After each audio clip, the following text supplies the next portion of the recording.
AI 비서랑 대화하다가 아니 방금 말했잖아 하고 소리치신 적 한 번쯤은 있으시죠? AI가 무슨 금붕어도 아니고 대화할 때마다 기억이 리셋되는 느낌 정말 답답하잖아요. 오늘은 바로 이 AI의 지긋지긋한 기억상실증 문제를 해결해줄 슈퍼메모리에 대해 제대로 알아보겠습니다. 대체 왜 우리가 쓰는 AI는 매번 우리를 처음 보는 사람처럼 대하는 걸까요? 이게 그냥 좀 불편한 수준의 문제가 아니에요. 사실 이건 AI가 정보를 어떻게 처리하는지, 그리고 왜 진짜 기억이라는 걸 갖지 못하는지에 대한 아주 근본적인 한계를 보여주는 겁니다. 그럼 먼저 이 기억상실 문제가 도대체 어떤 건지 우리가 실제로 겪는 상황을 보면서 좀 더 구체적으로 파고 들어가 보죠. 아마 다들 이거 내 얘긴데 하실 거예요.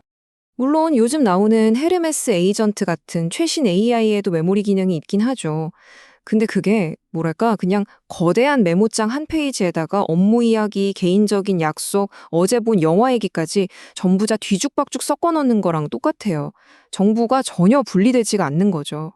자, 보세요. 왼쪽이 지금 우리가 쓰는 AI의 기억 방식이에요. 모든 정보가 그냥 한 상자에 다 쏟아부어져 있죠. 하지만 우리가 진짜 원하는 건 오른쪽, 바로 이겁니다. 우리 뇌가 그렇듯이 업무 기억은 업무 서랍에, 개인적인 기억은 개인 서랍에 딱딱 정리되는 거죠. 안 그러면 업무 얘기하다가 AI가 갑자기 주말에 뭐 하세요? 물어보면 좀 그렇잖아요. 실제로 한 사용자가 이런 말을 했어요. 지식이 프로젝트별로 정리되었으면 좋겠어요. 하나의 파일에 전부 섞여 있는 게 아니라요. 와, 이 한 문장이 진짜 문제의 핵심을 정확히 꿰뚫고 있죠. 맞아요. 우린 그냥 정보를 저장하고 싶은 게 아니라 제대로 정리하고 싶은 겁니다. 자, 그렇다면 이 답답한 기억력 문제 해결할 방법은 없을까요? 당연히 있죠. 이제 AI에게 훨씬 더 나은 두뇌를 선물해 줄 시간입니다. 해결책의 이름은 바로 슈퍼 메모리입니다. 바로 뉴스 리서치의 헤르메스 에이전트를 위해 개발된 슈퍼메모리 플러그인입니다. 근데 여기서 정말 중요한 게 있어요. 이게 그냥 대충 덧붙인 기능이 아니라는 거예요. 마치 처음부터 한 몸이었던 것처럼 시스템에 완벽하게 통합된 네이티브 기능이라는 점입니다. 차원이 다르죠. 슈퍼메모리가 뭐냐? 한마디로 딱 정의하면 이렇습니다. 정보를 담는 단순한 파일이 아니라 살아 움직이는 인간의 뇌처럼 작동하는 메모리라는 거죠. 이 뇌라는 비유 하나만으로도 이게 얼마나 강력한 개념인지 감이 오시죠?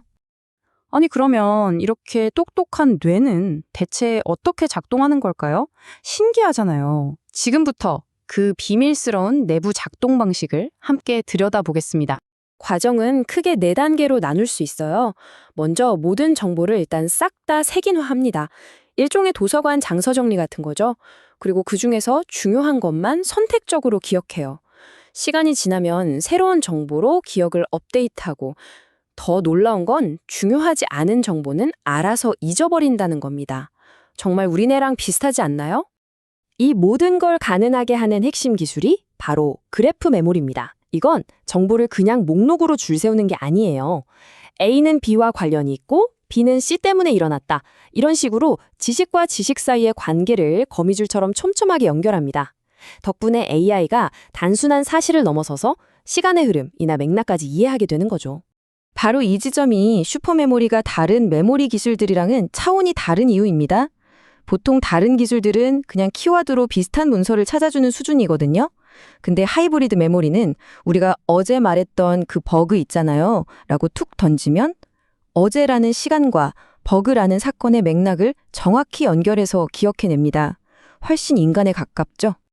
자, 이론은 이쯤 하고요. 이렇게 강력한 기술이 과연 실제 사용자 경험을 얼마나 바꿔놓을지 궁금하시죠? 지금부터는 이 슈퍼 메모리가 실제로 어떻게 작동하는지 한번 보겠습니다. 차이가 이건 뭐 거의 하늘과 땅 차이입니다. 이제 더 이상 대화 시작할 때마다 저는 오입니다 라고 자기소개할 필요가 없어요. 긴 프로젝트 회의를 하다가도 핵심 아이디어를 놓칠까 봐 걱정할 필요도 없고요. 그리고 업무랑 사생활 맥락은 완벽하게 분리됩니다.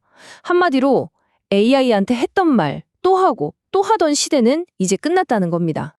이런 엄청난 경험이 가능한 건 몇 가지 핵심 원칙 덕분이에요. 첫째, AI는 사용자에 대해 계속 배우면서 프로필을 업데이트하고요. 둘째, 업무용, 개인용 같은 꼬리표를 붙여서 맥락을 확실히 구분하죠.